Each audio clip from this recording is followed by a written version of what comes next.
예, 안녕하십니까. 네. 이 서울대 김명환 영문과 교수님을 네. 제가 찾아왔습니다. 예, 반갑습니다. 또 대한출판문화협회 정책연구소장이시기도 예, 한데요. 네. 그러니까 이제 올해 4월 23일이 세계 책의 날이었는데 네. 더 자세하게는 세계 책과 저작권의 날. 네. 그러니까 그냥 책의 날이 아니라 저작권의 날이라는 게 들어간 거 보니까 네. 저작권이 굉장히 중요한 중요한 거죠. 예. 예. 근데 이제 이 저작권을 개정해야 되는데 네. 지금 이렇게 뭔가 안 되고 있는, 지연되고 있는 거에 대해서 왜 그런지 좀 설명해 주십시오. 예. 그러니까 우리나라 이제 저작권법이라는 게 사실은 역사가 우리나라 좀 짧죠. 그러니까 이 국제적으로는 19세기 말에 이제 소위 베른 협약부터 시작해서 100년 이상의 역사가 있지만 우리나라는 뒤늦게 그 국제 저작권 협약들에 가입을 함으로써 실제로 저작권법이 발효가 된 거는 96년 정도부터입니다. 그러니까 제 나이 또래나 저보다 나이가 한 10년 아래인 분들은 다 기억하시겠지만 우리는 대학 다닐 때 외국 서적들을 그 원서를 비싼 돈을 주고 사 보는 경우도 가끔 있었지만 대개는 우리나라가 저작권 협약에 가입하지 않았기 때문에 그걸 이렇게 복사집에서 복사해서 소위 해적판 또는 복사본으로 이렇게 많이 봤었죠. 근데 그거는 영원히 지속될 수 있는 일이 아니었고 우리가 해외 저작권을 보호해주는 만큼 또 우리 저작권도 해외에 나가서 보호를 받아야 되기 때문에 소위 이제 국제적 기준, 글로벌 스탠다드에 맞추기 위해서 90년대 중반부터는 저작권 협약에 가입해서 우리도 국제적 기준에 따라야 되게 됐죠.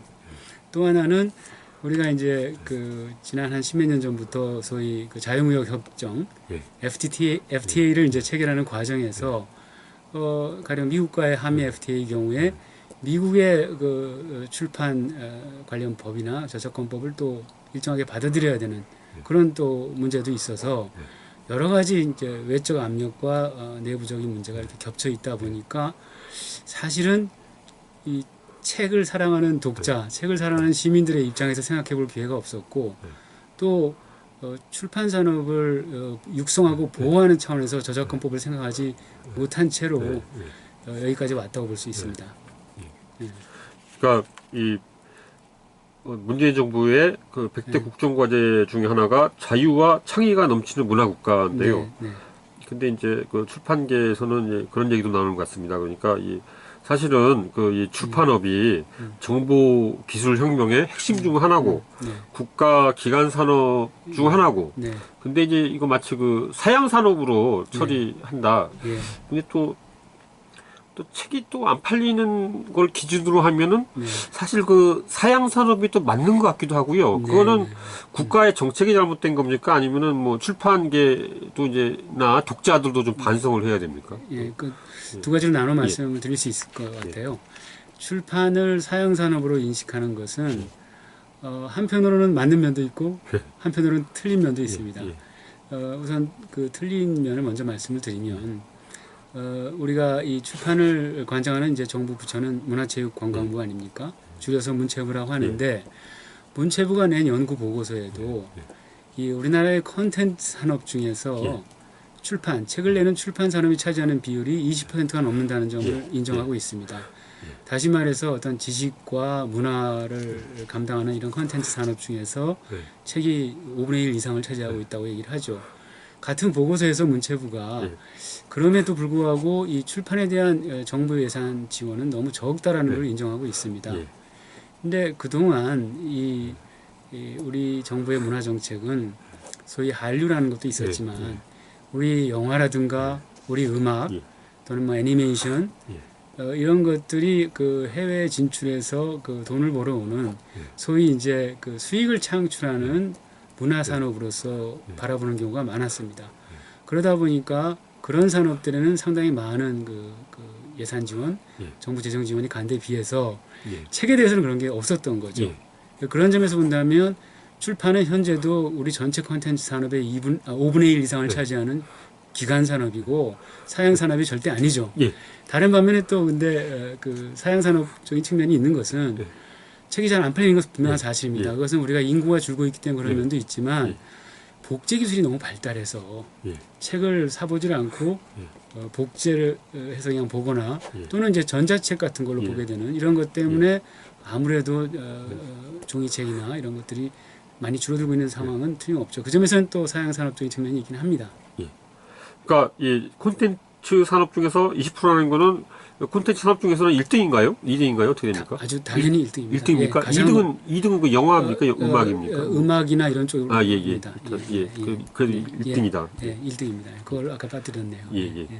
1등이고, 그래서 이제 그러니까 제가 보니까요, 책들이 너무 좋은 책들이 많이 나오고 있고요. 네. 또 굉장히 그 유형도 다양해지고 있고, 네.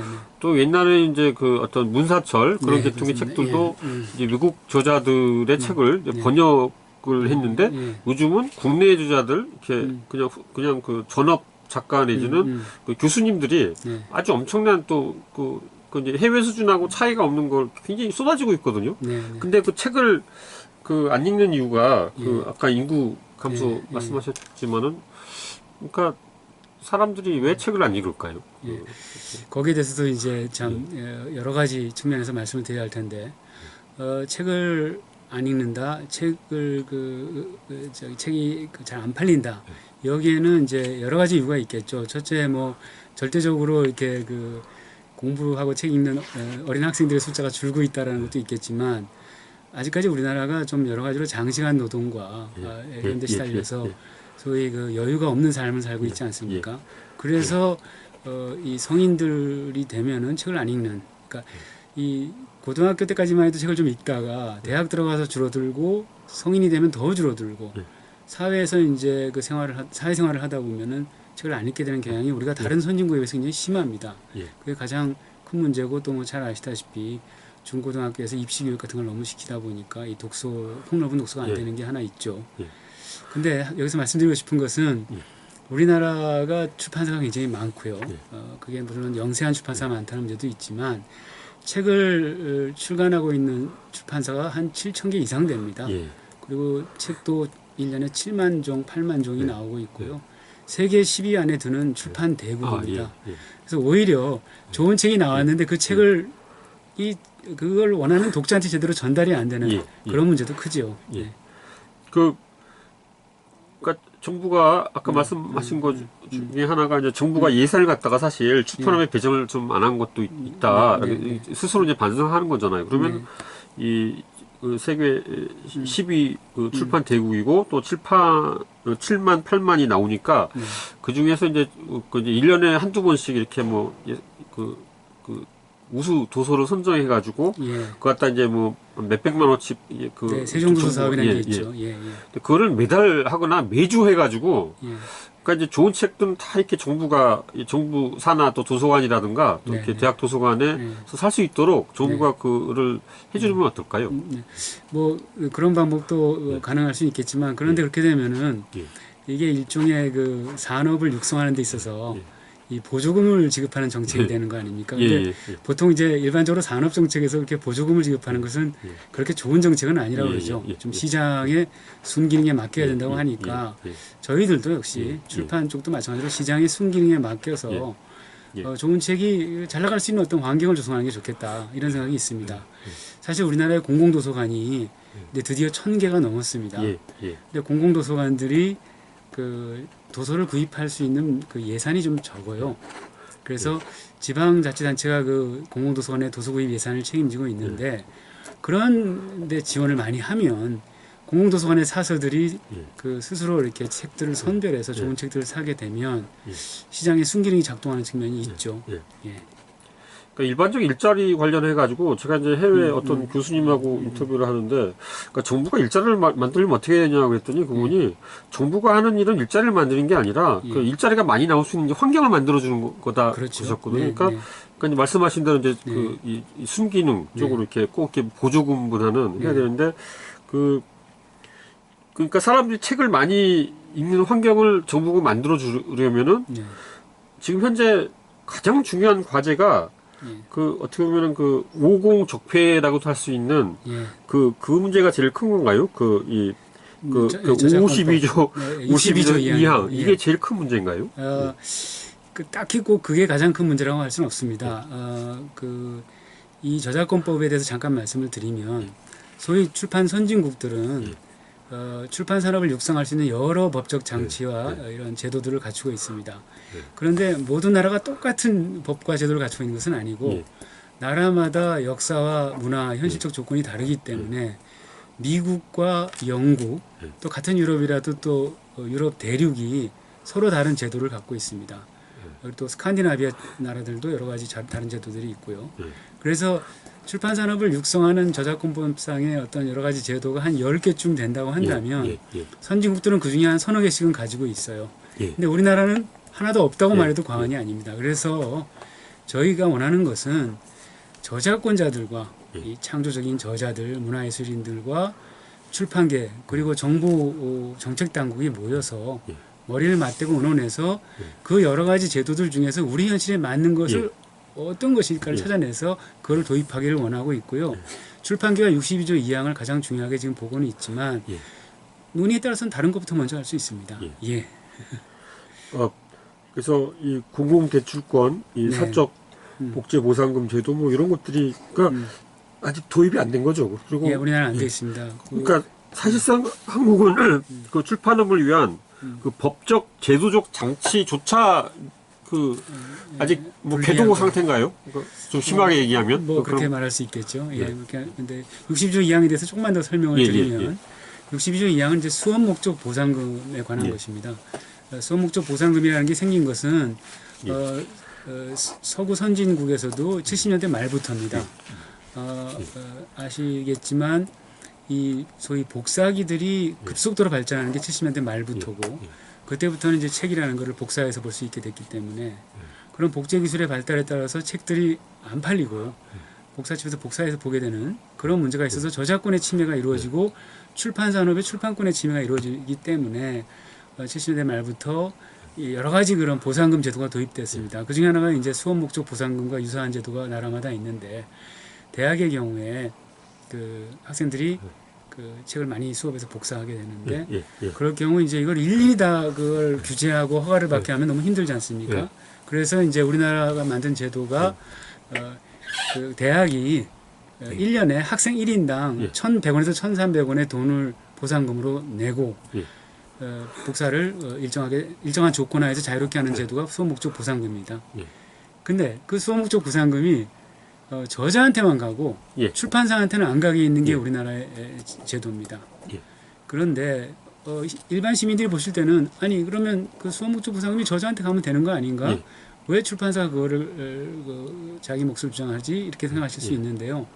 하나의 책이라는 것은 저자와 출판사가 협력해서 머리를 맞대고 만들어낸 책이기 때문에 저자에게 큰 몫이 가야 되지만 출판사도 어떤 권리가 있는 것이고 선진국에서도 그런 권리는 되게 인정을 하고 있습니다. 그런데 우리나라는 그걸 인정하지 않고 있는 게 저작권법 62조 2항의 문제고요. 사실은 저작자에게만 가게 하는데 출판사를 배제함으로써 저작자를 찾을 수 없는 경우가 많이 생기고 있습니다. 무슨 얘기인지 이해하실 수 있겠죠. 출판사는 저자의 연락처나 이런 걸 다 갖고 있는데 그 보상금을 출판사는 배제하고 저자한테만 연락을 해서 주려고 하면 뭐 신문 공고를 내거나 여러 가지 방법을 쓰고는 있지만 제대로 안 되는 거죠. 그러다 보니까 그 보상금을 나눠주는 그걸 맡고 있는 기구의 미분배 보상금이 저자한테 가야 될 보상금이 미분배로 남아 있는 것이 굉장히 많습니다. 수십억이 되고 있습니다. 근데 이 수업 목적 보상금은 그러니까 이제 학교에서 쓰는 그러니까 이제 그 수업에 필요한 거 갖다가 이제 그 교수님들 이제 실라부스를 만들면은 거기에 들어가는 이제 책의 일부나 뭐 이렇게 복사를 해가지고 이렇게 뭐 제본을 해가지고 쓰니까 그거는 이제 그 일종의 인세라 그래야 되나? 하여튼 그걸 돌려주는 거죠. 보상금으로. 근데 그거를 그 어떤 수업에 뭐가 사용되는지 그걸 다 누군가 그걸 다 체크하는 사람이 있습니까? 이제 그게 이제 소위 그 복제권 기구라는 것들이 있어서 그런 일들을 대행하게 되고 우리나라는 한국복제전송저작권협회라는 게 문체부의 보상금 수령 단체로 지정이 돼 있어서 그 일을 맡게 되어 있습니다.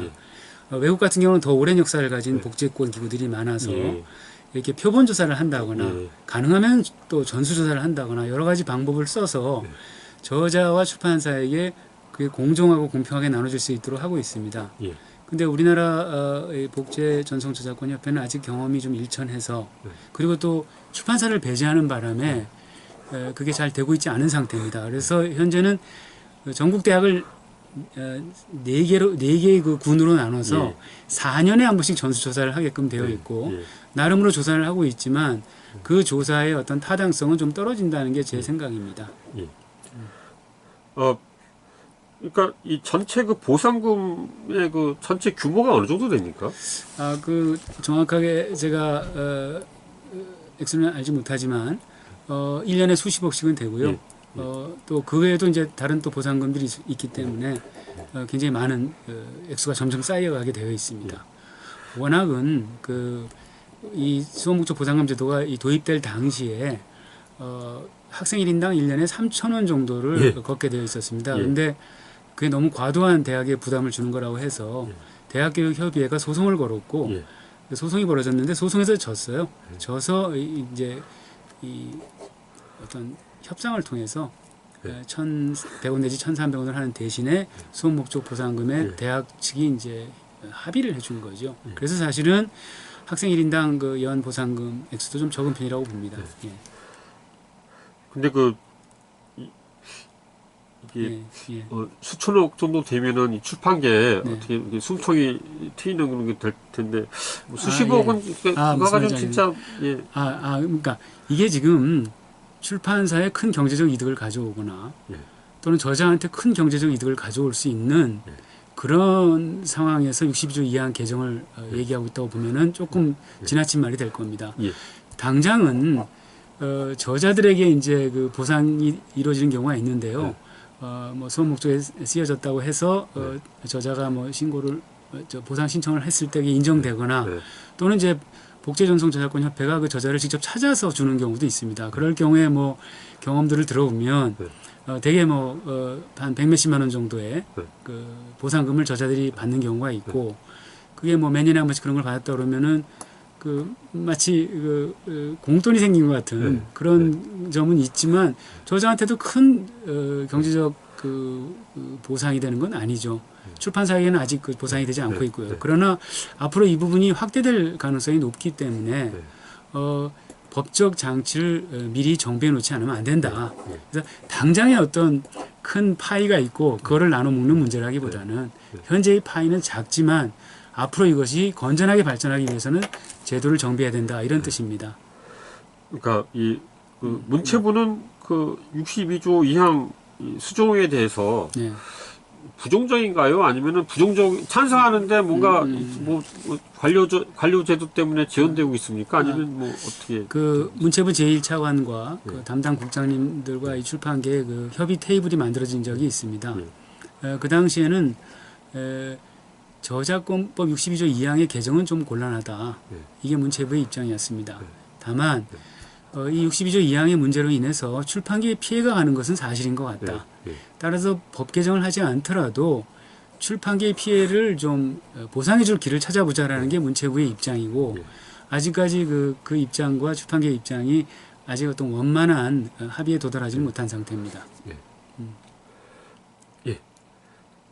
그러니까 일종의 이 독소 조항이고 어떻게 보면 이제 적폐고 50 비리라고도 할 수 그 정도는 약간 과장된 건가요? 50 비리 정도는 아닙니까? 50 말에 만들어진 뭐 독소 조항인데 변화하는 시대에 맞춰서 뭐 독소 조항 그러니까 처음 만들어질 때부터 독소 조항이었다고 얘기하기는 어려울지 모르겠습니다. 그러나 그것이 변화하는 시대 지금 복제 기술이라는 것은 스캐너나 이런 거의 발달은 너무나 놀랍지 않습니까? 그런데 그것을 시대에 맞게 고치지 않았기 때문에 지금은 명백히 독소 조항이라고 봅니다.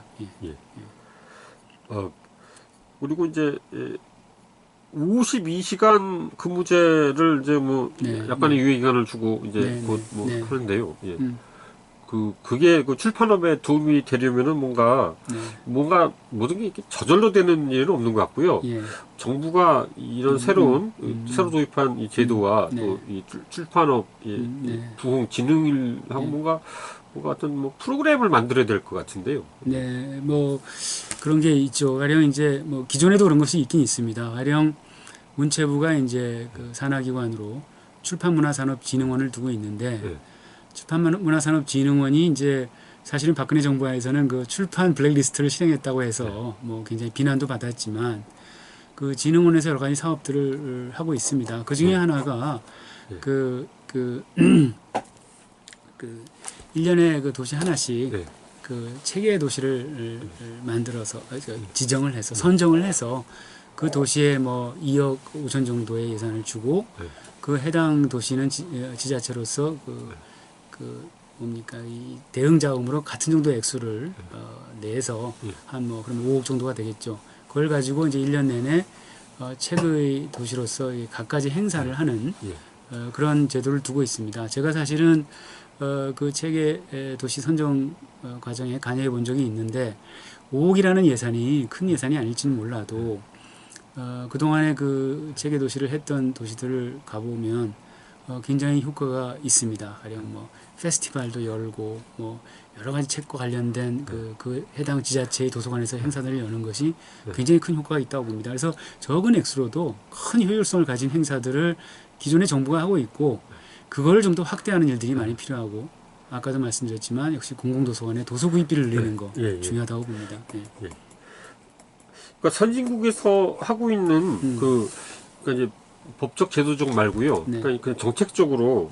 그 하고 있는 건데 우리나라에서 아직 안 해본 게 어떤 게 있을까요? 예컨대 뭐 바우처 제도 같은 거 있나요? 그러니까 이제 일반인들이나 학생들한테 이렇게 그 책을 살 수 있는 이 바우처를 줘가지고 뭐 그렇게 한다든가. 예, 뭐 지방자치단체 수준에서는 그 출판 선진국들은 그런 여러 가지를 활용하고 있다고 보고요. 근데 그거에 앞서서 공공도서관이나 대학도서관이 우리보다 훨씬 튼튼하죠. 사실은 제가 대학에 있으니까 대학도서관 얘기를 좀 하자면 최근에 대학도서관들이 재정이 어려워서 뭐 등록금이 동결됐다는 이유로 도서구입 예산을 굉장히 많이 줄이고 있습니다. 굉장히 뭐 우수한 소위 상위권 대학들도 도서구입 예산을 조사해 보신다면 굉장히 종이책 구입 예산은 줄어들고 있습니다. 그래서 그런 것들을 개선해야 될 거고요. 선진국이 사고 있는 제도 중에 이제 뭐 좋은 예로 일반 시민들이 이해하기 쉬운 걸로 공공대출권을 예로 들 수 있습니다. 공공대출권이라는 건 뭐냐면 공공도서관이 많이 생겨서 거기에서 어떤 A라는 작가의 책을 구입해서 대출을 하기 시작하면 그 책을 대출해서 읽는 만큼 작가나 출판사는 그 책을 팔 수 있는 기회를 놓치는 거 아니겠습니까? 그런 점을 좀 개선하기 위해서 요즘은 이제 다 도서관 컴퓨터화돼서 책을 대출할 때 그 대출 횟수 같은 걸 체크하기가 쉬우니까 대출 그 횟수 한 건당 아주 작은 액수일 망정 공공대출권에 해당하는 보상금을 이렇게 따로 모아서 저자와 출판사에게 이게 보상을 해주는 그런 공공대출권 제도를 도입한 나라가 많이 있습니다. 근데 그 유럽 대륙의 경우는 그 공공대출권으로 나오는 보상금을 저자와 출판사에 반반씩 주는 경우도 있고요. 영국 같은 경우는 저자한테만 줍니다. 이런 좋은 제도들이 있는 거죠. 그래서 우리나라에도 그런 제도를 도입하는 걸 한번 생각해 볼 필요가 있습니다. 그래서 자영업이 굉장히 어려운데요. 그러니까 이제 근데 그 북카페 같은 커피 한잔 하면서 이게 그러니까 이 책을 읽을 수 있는 그런 게 근데 뭐 세금을 좀 깎아준다든가 뭐 인테리어비를 갖다가 근데 뭐 후보집을 갖다가 그 북카페로 바꾸는데 그런 것도 하는 나라는 혹시 없습니까?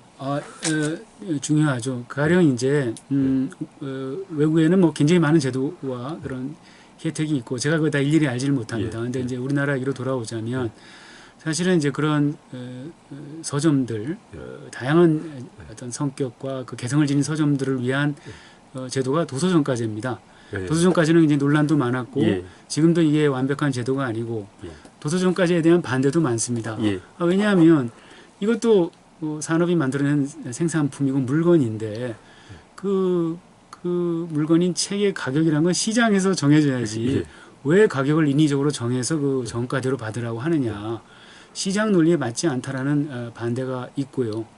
독자들 입장에서는 일반 시민들 입장에서는 도서정가제가 실시되면은 할인 행사가 없어지고 가격이 아무래도 올라가게 됩니다.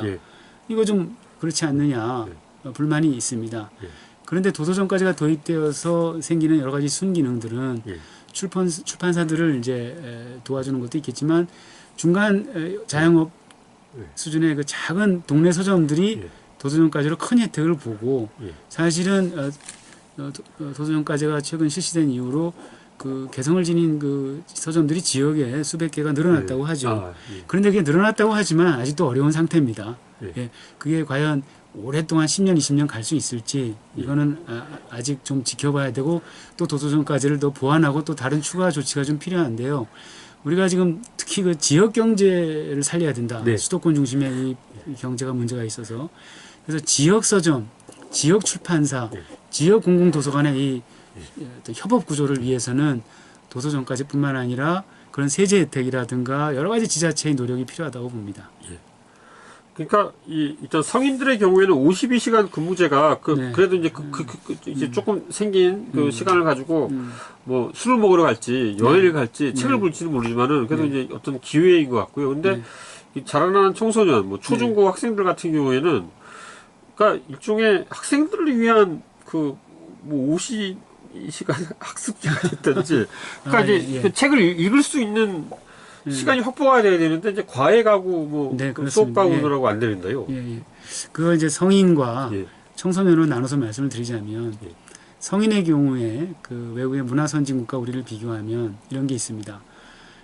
제가 이제 그 외국에 나가서 그쪽 분들한테 직접 들은 얘기인데 외국의 경우는 그 불황이 닥치면 경제 불황이 닥치면 오히려 책이 좀 더 나간다는 얘기를 합니다. 이런 이야기도 왜 그러냐면 불황이 닥칠 때 이제 조금 소비 규모를 줄여야 되니까 각 가정에서 소비 규모를 줄일 때 가장 먼저 줄이는 것은 여행 비용과 외식 비용을 줄인다는 겁니다.